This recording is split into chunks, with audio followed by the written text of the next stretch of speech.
मेरे नबी अकरम सल्लल्लाहु ताला अलैहि वसल्लम ने फरमाया, चार चीजें बदबख्ती की अलामत है।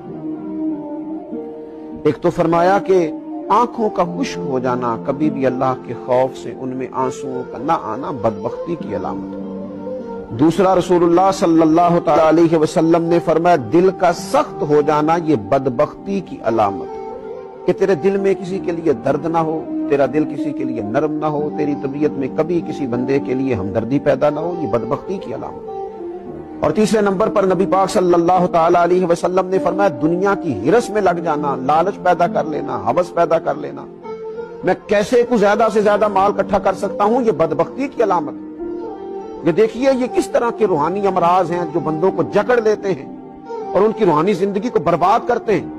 चौथे नंबर पर मेरे नबी पाक सल्लल्लाहु ताला अलैहि वसल्लम ने फरमाया, लंबी उम्मीदें वाबस्ता करना।